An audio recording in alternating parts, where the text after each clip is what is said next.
Good evening. I just want to welcome you today to our class where we are discussing very important issues. We are looking at some nuggets hidden, some gems hidden in the Torah, in the Bible, some secrets concealed in some of the verses in the Torah, in the Bible. So today,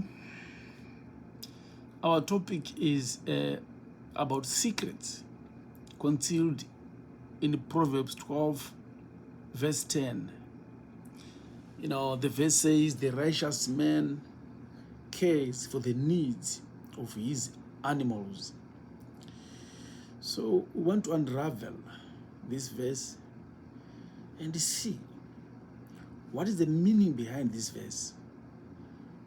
Is the verse really talking about animals, domestic animals in the villages at home? If the verse addresses animals like that, then people who don't have animals will say no, because don't have animals, so this verse doesn't apply to us. So we need to know what is the secret? What is this? What are the secrets concealed behind this verse? So, like traditionally, how we used to do it, we need to start with today just a parable from the Gospel of Thomas. The Gospel of Thomas called Thomas Didymus. Thomas was the disciple of Yeshua, of Jesus. So we need to start this lecture by telling you some of it's just one parable from Thomas Didymus. The parables that were said. One was, these parables were said by Jesus, but we just fished out one. This parable says, this is according to Jesus. Blessed is the lion that a person will eat, and the lion will become a human being. This is parable number one. Blessed is the lion that a person will eat, and that lion will become a human being. Point number two. And an anathema or cursed is a person whom a lion will eat, and the lion will become a human being.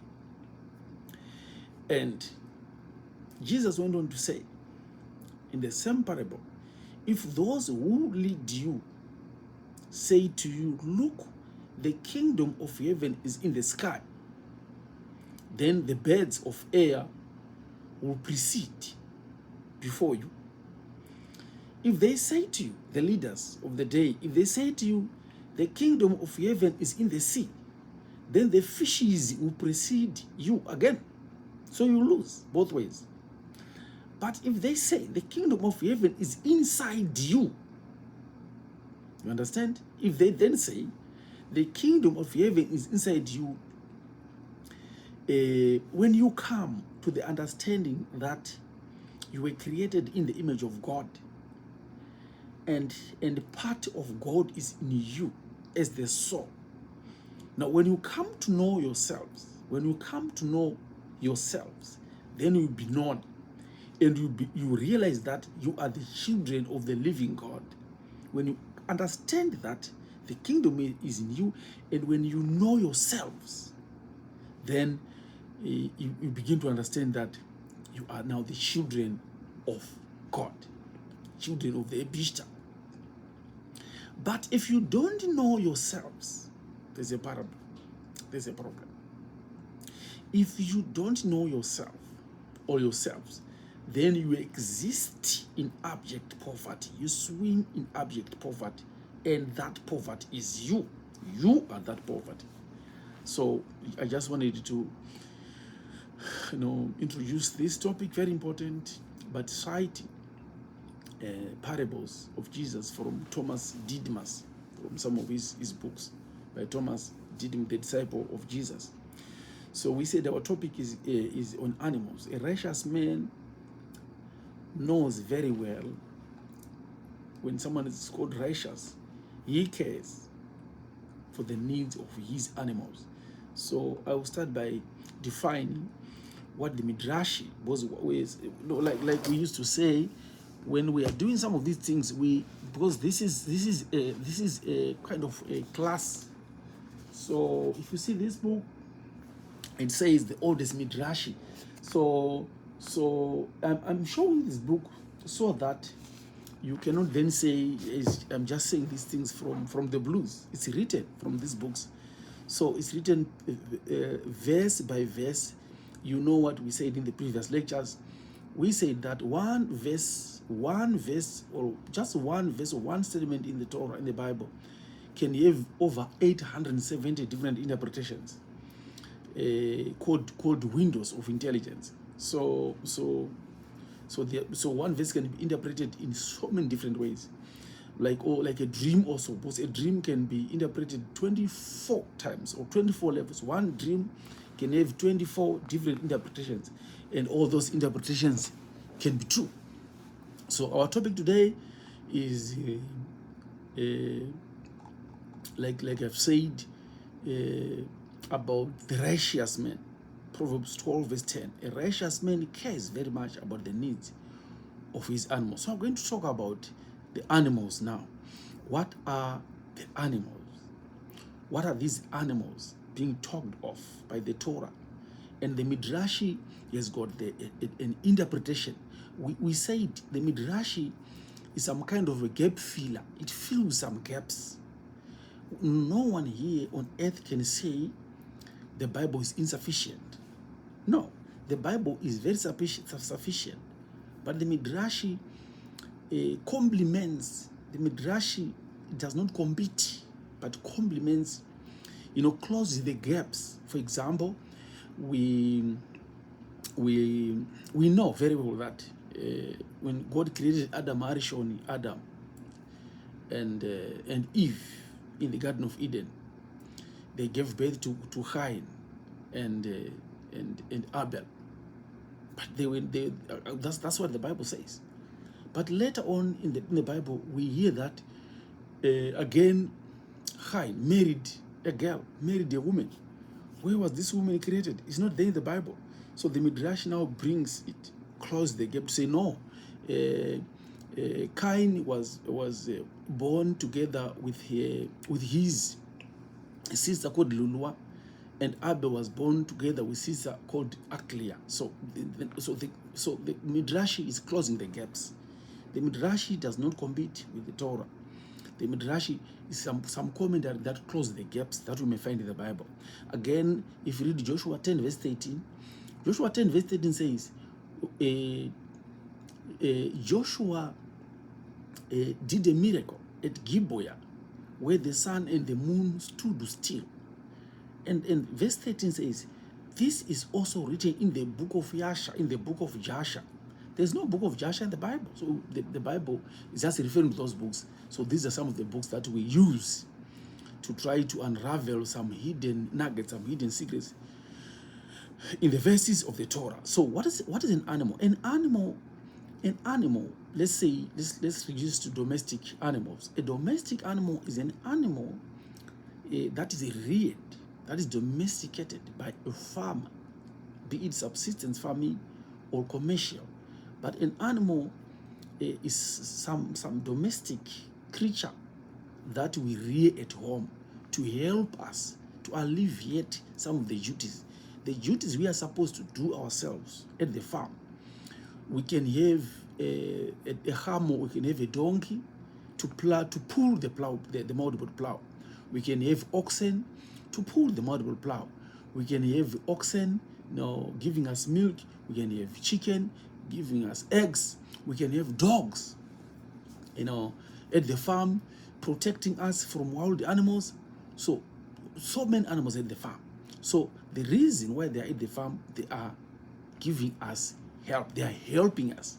So that's an animal. From the Midrashic interpretation, anything that helps you to achieve something is an animal. When we say minus oxen or minus donkeys at the farm, automatically it means you are going to dig. You're going to use sticks or hoes, whatever, to dig the farm. So animals are coming in. Animals are a blessing from God to help us plow the farms, to help us plow the fields. So So that's the duty of an animal. So there are different levels here. Anything, I've said, anything that you derive help, you derive benefit from is called an animal. From that interpretation, know that so there are different levels now of these animals. So level number one, we'll be talking about real animals that we know, like goats, like like donkeys, like cattle / oxen, like cats, like sheep, like dogs at the farm. So those are animals. That's level number one. Level number two, we're going to talk about don't misconstrue me. Get it from that definition. Anything that helps you to achieve your objective, anything that helps a person, helps a farmer to achieve your objective, is an animal. So level number two are children. Our children, our family members, our parents, they will help us to achieve something, to achieve our objectives. So level number one, animals, real animals. Level number two, we're talking about children and parents. Level number three, we are going to talk about body members again as animals. Body members as animals. Because why? Because a donkey plows, a donkey pulls the plow. A donkey plows, an ox pulls the plow. Oxen pulls the plow. Goats gives us milk. Dogs bark at the farm. So they're helping us. So that's level number one. Level number two, we spoke about children. Children, they help us. Instead of going to, I can send my child to say, go and fetch me water. Go and do this, go and do this. So the children are doing that work on my behalf. So they are, according to the Midrashi, they are animals. Not animals in a negative connotation. People think differently. Not an animal in a negative connotation. Just I'm trying to unravel what's hidden in this verse. So children can be animals, and the parents can be animals, because they help me at the farm. They can help me at the farm. So level number three, we're going to talk about body members, body parts, the hands as animals, the mouth as animals, the legs as animals, the ears as animals, the tummy is an animal, the eyes is an animal, because an eye can help me to see, so I can achieve my objective. Then the male and female principle, those are animals, the body members, the body parts. So those are some animals again. And lastly, I'm going to talk about the brain is animals. Our brains is animals.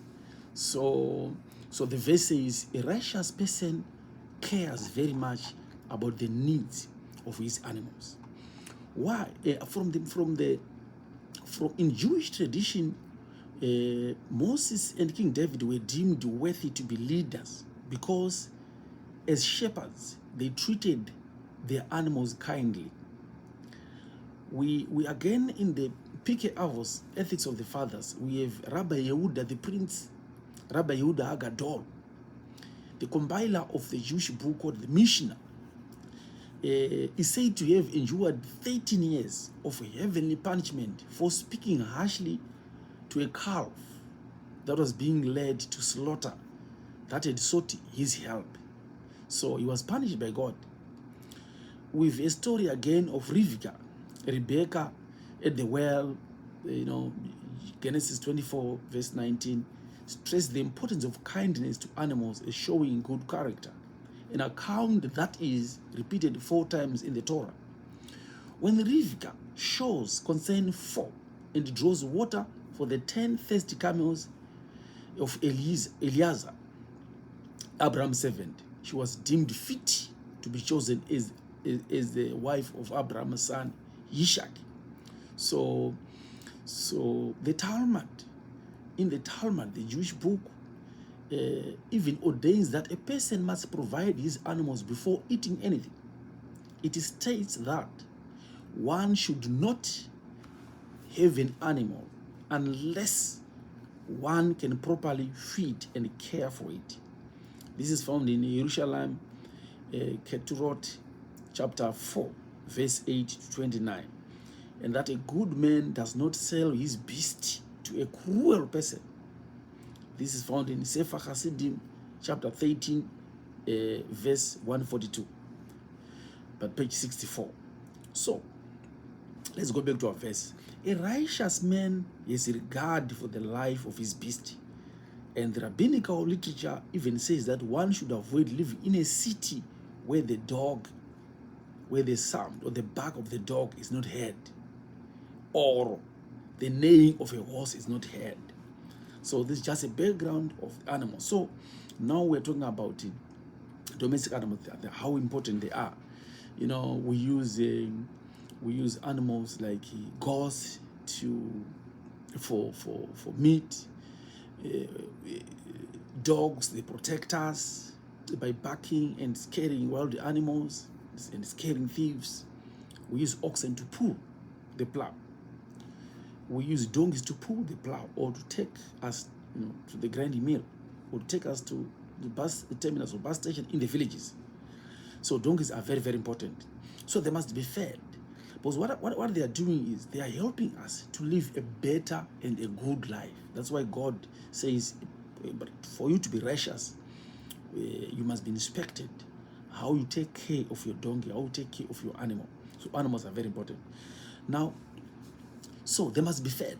So these animals must be fed. You must prepare fodder. You must prepare hay for those animals, for them to continue to help you. You understand? So that's level number one. So here, when we interpret the Torah, we spoke about it. We use what is called, they say in Shona, paradise, but in Hebrew, in Midrashi, using the Midrashi, we call it padis, P, capital letter P, small cap A, then capital letter R, then capital letter D, then ES, called padis. Padis means, it's an acronym for, in Shona, that's paradise, or in English paradise, but it's padis, P, then A, then R, then D, then E, then S. So padis, the padis type of interpretation or way of interpretation means the peshat is the first layer, the first level. Iyo yekuti muna ano chengeta madonga yake, it's the first layer. If you end there, you've done nothing. That's injustice, the verse. So that's the peshat level. The literal meaning, and the whole world, we had this literalism. We just take that and say that's it. But there's deeper meaning to that. Then so peshat is about those animals. Level number two now, we are talking about animals is children. It's called the remesh. It's remesh. There was peshat with remesh with derasha. So peshat is number one, remesh number two, derasha number three. Sodi number four. So padis is very important. These are the levels of biblical interpretation. It's not just one interpretation. I said to you before, a verse can be interpreted above 870 times. So it depends. So now we, as level number two, are talking about children. Why should we take care of children? So children, they help us. So you must take care of your children. How do you take care of your children? Are animals here. The Torah is talking about them now. A person to be called righteous, he must take care of the children. He must take care of his wife or husband and parents. So if you want to be righteous before God, you must take care of your children. You must take care of your wife. You must take care of your husband. You must take care of your parents. That is what meant by, that's what this verse refers to. Proverbs 12 verse 10. A righteous man cares very much for the needs, not the wants, the needs of his animals. So what a person must do to be righteous, you must send those kids to school. You must send those kids to school. They must eat good food when you can afford. You must take care of your parents at home in the villages. There's nothing that you can do. So you are called righteous when these animals are well fed, are well taken care of. Your kids must go to school. Very good school if you can afford. If you don't afford, no problem. But if you can afford, because what happens is, You know, the reason why you are feeding them, the reason why you are sending them to school, in the previous, presentation about the domestic animals, we take hay, we make fodder, we make hay, preparing for the coming season. If we are in summer, hay is prepared today. Fodder is prepared today to feed animals in winter. So there are times in our lives when parents are in their winter or parents are in their summer, you need these animals, you need these children to take care of you. So once you have sent them to school, you'll benefit at the end. When you are in your winter, when you are 100 years old, they'll know that they send us to school. The same applies with those animals that we know, Mombe, those donkeys at the farm. When we prepare fodder for them, when we prepare hay for them, they'll have energy. When we need that energy in summer, when we are plowing again, so we need those because we would have prepared fodder and hay for them. The same concept applies with children. Send them to school. Send them to the right school. Some people have a tendency of just ignoring like that. They don't mind. They don't spend time with their children. They don't teach them anything. They wait for the teachers at school to say a teacher will teach my children. It's also okay because we pay them. But as a parent, as a father, what are you doing to them? Are you teaching them? Are you teaching your children the way you want? What if you don't do that? Some people are prepared. There's a verse that says, if you wait for a piece of liver to cool, if you wait for the roasted piece of liver, piece of liver, if you wait for it to cool, it will cool in someone's mouth. If you wait for the roasted piece of liver to cool, it will cool in someone's mouth. So there's no reason to wait for a teacher to teach your children. You must teach your children. That's why God said, we have some people who are very good at teaching other children of other people. They can't teach their own children, but they wait for someone to teach them. So invest in your children, invest in your parent, invest in your wife. So once you do that, you become righteous. So that's what the verse is. A righteous person cares for the needs of his animals. So these are the animals we are talking about. Once you feed them, once you take care of them, take care of the children, take care of the parents, it's in the Bible. So we are using the Remesh. We say the Peshat, level number 1 of interpretation is it is. Like we used to say in the villages, someone reads the verse and they say, yeah, what is what it's a Remesh. That's the official transliteration. But the Torah teaches us to delve a little deeper. So that's patient. The literal level. And the second level is Remesh. Then the third level is Derasha. Derasha, homiletical stories, all those things. Then sword, the deeper version. This is mystical. So children, our husbands, our wives, and parents, they are all animals, according to this verse. So, are you taking care for you to be righteous? You don't need to be religious. You don't need to be religious. You just need to do just that. If you take care, if you you are righteous. So, that's it. The last level we are talking about now are the body members. Body members, be it your hands. Do you care? Do you care for your hands? You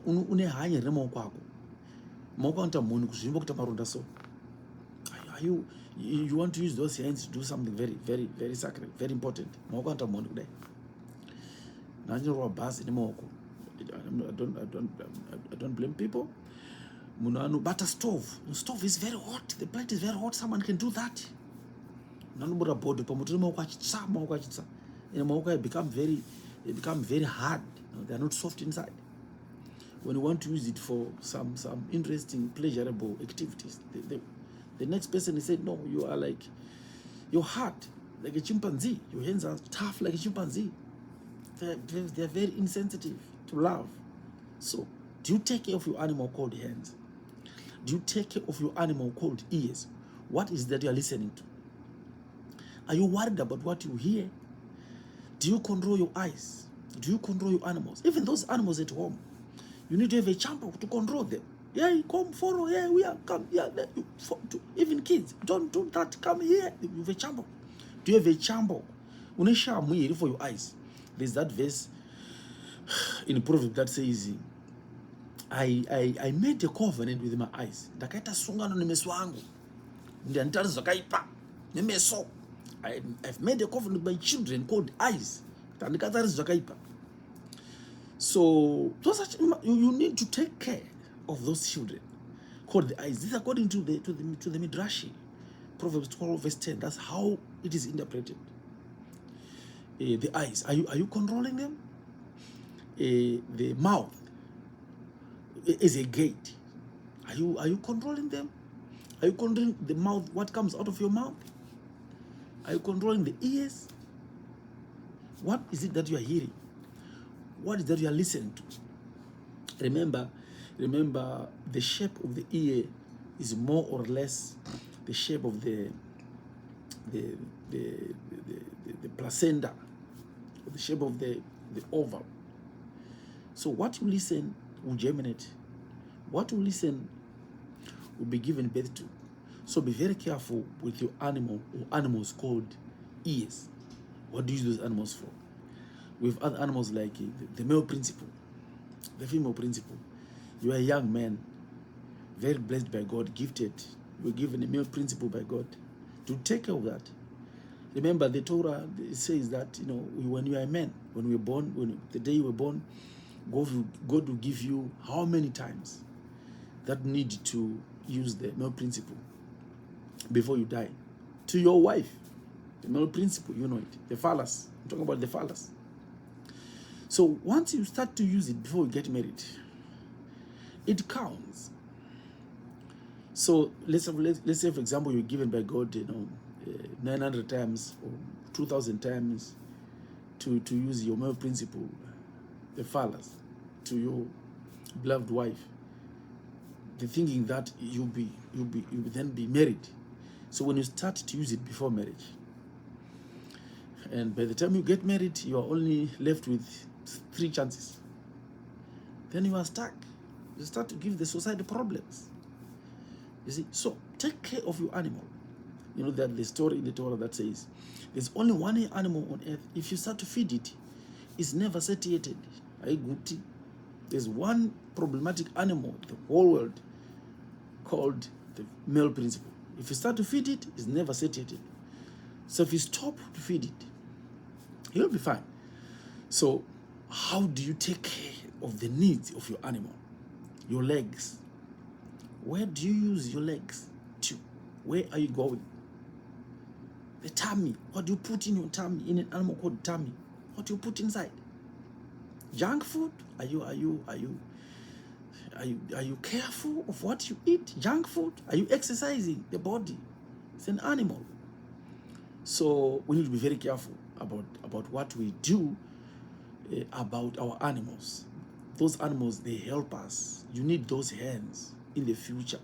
You need those hands to work for you to feed. You need those hands that will help you to protect from enemies. You need those hands to plow the field. You need those hands to help you when you want to eat. Use the hands. So take care of them. Don't just dive into fighting.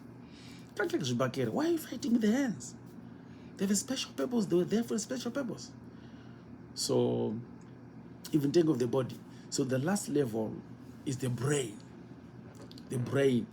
Once you take care of the children, once you take care of your body, the body members, you are assured of the future. You are assured of the future. Once the children are not well trained, some of them, because they are not sent to school, they'll become robbers. Some of them that are not sent to school, they'll become commercial sex workers. They'll become prostitutes in the streets, but they're not sent to school, the children. Some of them, they'll begin to give problems to their parents. If you're just, not sending your child to school, you're actually training a clever devil within your house. So it's very important that you send them to school. All the problems that we see, some of them, they emanate from our children. So are you taking care of your animal? called a child? Are you taking care of animal called the hand? So the last level is the brain. Brains are also called an animal by the Midrashi. The Midrash calls them an animal. The brains, they are called an animal. Why animals? Because you use your brain to write. You use your brain to think. You use your brain to do work. You need that brain. You need that brain to do something positive in your life. You use the brains. So are you taking care of the brains? Are you feeding? Do you care what you feed your mind with? The whole body needs food, but some of the mind is never fed. Some have never fed their mind since they were born. They don't even read. They don't even start. So you need to start. When you start, you are schooling your brain. You get a certificate tomorrow if you go to school. That certificate will make you a teacher. So when you feed, when you take care of your children, called the brains, you're doing a great job. You'll benefit from them tomorrow. How do you take care? You send them to school. You buy books to read. You go to school. You get a certificate. You get a diploma. You get a degree. There's no reason. I have a friend of mine in Harare called it's a best friend of mine in Harare. I asked him to mention him here, called Gadaga. Gadaga is father to Cecilia, a doctor here, a family friend. So Baba Gadaga said to me this other day, we were texting each other. He said to me, Mash, I went to school when I went back to school when I was doing when I was 18 years. So I did grade 7 when I was actually 18 years. That's from Gadaga. And I said, 18 years? He said, there's nothing impossible in this life. You can achieve anything. Now, he's a prominent businessman because he sent it when he was 18 years. He sent his children, academic stamina, the internal networks, to school. He sent his brain to school. So those are some of the very important children with hidden in the midrash. Are you sending them to school? Are you reading books? Because once there's that proverb in Shona that says, if you see someone slim and slender, in our language they say, vanofumba. Vakawonda mazuva ano because vanofumba. Vanofumba. Yes, the brains are eating you. You are now depressed, you are stressed because the brains have not gone to school. Send them to school. There are books to read. So guys, here's an opportunity. Here is what the verse means and it meant. So the Midrashi helps us to unravel, go beyond, to try to make this, verse easier. So that was our presentation today about being righteous. When you are righteous, you take care of your physical, the animals at the farm. You take care of them. When you are a righteous man, you take care of your wife. You take care of your husband. You take care of your children. You send them to school. You invest in them. You invest in their future. There's one question that they'll ask a person when someone leaves the earth, departs here from the earth and goes to Olam Haba, leaves Olam Hazeh and goes to Olam Haba in heaven. They in the Beis Din, first question that the Beis Din will ask you. Beis Din is the heavenly tribunal, heavenly court. They will say to you, when you were on earth, did you have children? If you say yes, they want to know, did you send them to school? If you say no, that's a problem. So you are here. So we have so many people who are very, very good leaders at political parties, very good leaders in religious groups, very good leaders, Sanasabuku, but not very good leaders with their children, with their families. But they show talent, they show abilities, capabilities, their dexterity. But not with their families. The families are looking for them. So thank you so much for coming to this lecture where we were talking about Proverbs 12 verse 10, the secrets concealed in that verse, the hidden secrets in that verse. A righteous man cares very much for the needs of his animals. And these animals said are children, and these animals said are domestic animals at the farm. These animals could be parents, these animals could be the body members, and lastly, these animals could be your brains. You're taking care. Once you take care of these, you don't need anything. Thank you so much for coming to our lectures. Until we meet next time. Amen, amen, and amen.